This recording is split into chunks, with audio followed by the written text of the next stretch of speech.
Hello दोस्तों, mysterious fact में आपका स्वागत है। दोस्तों, हमें ऐसी बहुत सी चीज़ें मिलती हैं जिससे कि हमें बहुत ही फ़ायदा होता है और हम उन चीज़ों को हमेशा के लिए अपने पास रखना चाहते हैं जिससे कि हमें फ़ायदा मिलता रहे और हमें किसी भी चीज़ का नुकसान ना हो।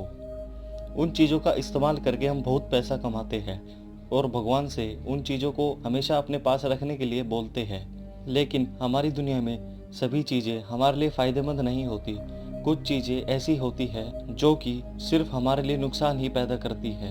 वो शापित चीज़ें जैसे कोई गुड़िया, खिलौना, वस्तु, पेंटिंग, किसी भी खाने पीने की चीज़ या कोई हमारी विशेष चीज़ जैसे हमारी घड़ी, हमारा मोबाइल हमारे लिए शापित चीज़ें हो सकती है और जिससे कि हमें सिर्फ और सिर्फ नुकसान ही पहुंचता है। तो चलिए दोस्तों, आज की वीडियो शुरू करते हैं। The hand resist him painting. इस पेंटिंग को ईबे हॉन्टेड पेंटिंग भी कहा जाता है। इस पेंटिंग को दुनिया की सबसे खतरनाक पेंटिंग कहा जाता है।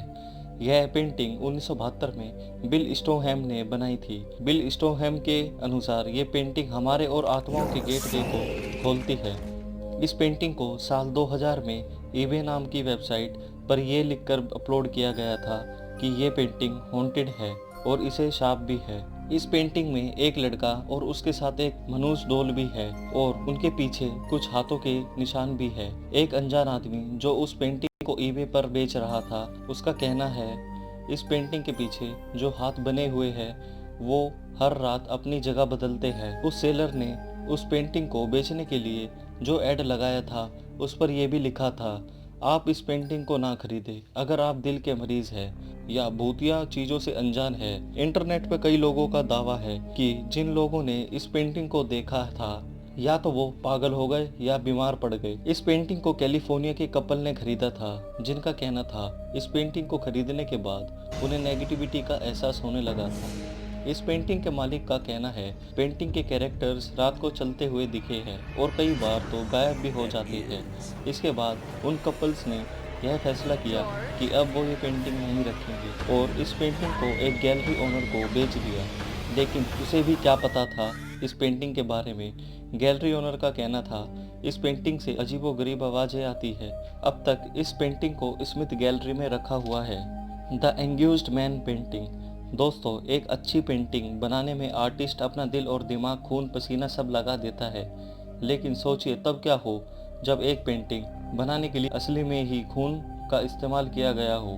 2010 में इंग्लैंड के रहने वाले सिन रॉबिन्सन की दादी की मौत हो जाने के बाद उनकी दादी के सम्मान में एक अशांत सी पेंटिंग मिली जिसका टाइटल था अनग्यूज्ड मैन, यानी कि दुखी आदमी। इस पेंटिंग में एक इंसानी आकृति दिखाई गई है जो कि चिल्ला रही है। सिन की दादी ने यह अजीब सी पेंटिंग अपने स्टोर में पिछले 25 साल से छुपा रखी थी क्योंकि इस पेंटिंग में एक मनुष्य साया था जो कि बहुत ही खौफनाक था।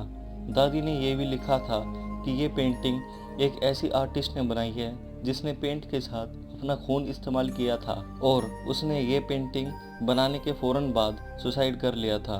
पर सिन इन सब बातों में विश्वास नहीं करता था तो उसने यह पेंटिंग अपने ही घर में टांग दी। लेकिन इस पेंटिंग को घर में लगाने के बाद सिन की बीवी और बेटे को घर का माहौल बड़ा मनहूस और डरावना सा लगने लगा। कई बार तो परिवार के सभी सदस्यों ने काली परछाई इधर से उधर जाते हुए देखी थी। उस पेंटिंग के पास से एक आदमी के रोने की आवाज भी आनी शुरू हो गई। सिन ने उस पेंटिंग के आसपास होने वाली पैरानॉर्मल एक्टिविटी को कैमरे में कैद करके यूट्यूब पर पोस्ट कर दिया। शायद उसे कोई देखकर उस पेंटिंग के बारे में और कोई जानकारी दे सके, पर इसके बाद भी किसी ने भी पेंटिंग की कोई जानकारी नहीं दी और सिन ने हार कर उस पेंटिंग को वापस पैक करके स्टोर रूम में रख दी। Headless man haunted painting. दोस्तों, कोई भी पेंटर ये नहीं सोचेगा कि उसकी पेंटिंग सबके लिए डरावनी कला का एक नमूना बन जाए। इस पेंटिंग की फ़ोटो लेने वाले जेम्स एक फ़ोटोग्राफ़र थे और वो अपने काम में बहुत ही माहिर थे।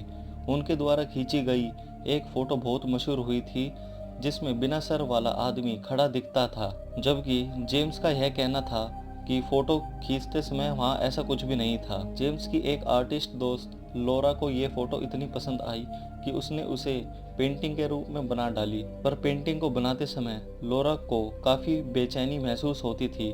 बड़ी मुश्किल से लोरा ने वह पेंटिंग को कंप्लीट किया था, पर यह लोरा के साथ ही नहीं थी जिनको पेंटिंग की वजह से परेशानी हुई, बल्कि जिस ऑफिस में उस पेंटिंग को लगाया था उस ऑफिस में कुछ अजीब घटनाएं सामने आई। वहाँ के एम्प्लॉय का कहना था कि रोज सुबह दीवार पर यहाँ पेंटिंग हमेशा टेढ़ी ही मिलती है, जबकि रात को रोज इसे सीधा किया जाता है। साथ में ऑफिस का कुछ सामान भी गायब होने लगा था।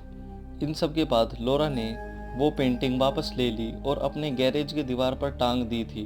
पर इस पेंटिंग के दीवार पर लगते ही वहाँ की छत ने पानी टपकाना चालू कर दिया और पानी बंद नहीं हो रहा था। और लोरा ने जब वह पेंटिंग दीवार से हटाई तो दीवार की लीकेज खुद ब खुद बंद हो गई। लोरा ने बताया कि घर में कई चीजें टूटी मिलती थी। एक बार तो लोरा के खाने के टेबल पर नमक की शीशी रखी थी, लेकिन कुछ देर बाद वह नमक जमीन पर बिखरा मिला। इस बीच लोरा ने कई बार अपना घर भी बदला, लेकिन पेंटिंग का शाप लोरा का पीछा नहीं छोड़ रहा था। Ivan the Terrible kill his son painting. Ivan the Terrible एक रशियन राजा था जिसने 1547 तक रशिया पर राज किया था। इवन के बारे में ये मशहूर था कि उसने अपने बेटे को ही पीट पीट कर उसकी हत्या कर दी थी। इस खून को पेंटिंग के रूप में एक मशहूर आर्टिस्ट इलिया शाइपिन ने बनाया था, जिसका नाम Ivan the Terrible kills his son था। इस पेंटिंग में एक पागल राजा इवन को दिखाया गया है, जिसने अपने बेटे की लाश को गोद में रखे हुए है। इवन के चेहरे पर डरावने और पागलपन के भाव देखे जा सकते हैं। जब रशिया की पेंटिंग गैलरी में इसे पहली बार देखा गया था तो कई अजीबोगरीब रिएक्शन देखने को मिले। कई लोग इस पेंटिंग को देखकर रोने लगे, कुछ लोग तो पागल से हो गए और कुछ लोग तो बेहोश होकर कोमा में चले गए। इसके बाद माना जाने लगा कि इस पेंटिंग में इवन के बेटे की आत्मा बस गई। The crying boy painting.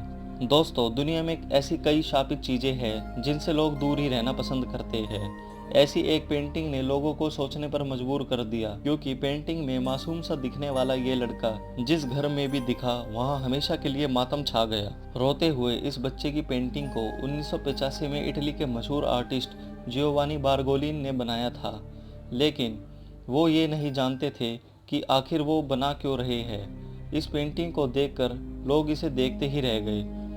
The सन अखबार की एक रिपोर्ट के अनुसार एक फायर फाइटर ने इस बात का खुलासा किया कि वह जिस घर में भी आग बुझाने जाते वहाँ ये पेंटिंग मौजूद रहती थी। द क्राइंग बॉय की पेंटिंग हर घर में मिली जहाँ आग लगी होती थी। घर का सामान सारा जल जाता था, लेकिन किसी भी घर में ये पेंटिंग नहीं जली। लगातार इस तरह के हादसे होने की वजह से इस पेंटिंग को शापित माने जाने लगा। लोगों ने इस पेंटिंग को घरों में रखना बंद कर दिया। संयोग से इसके बाद हादसों में भी कमी आने लगी। तो दोस्तों, आप कमेंट करके बताना ये वीडियो आपको कैसी लगी। हमारे चैनल को सब्सक्राइब और शेयर करना नहीं भूलिएगा। धन्यवाद।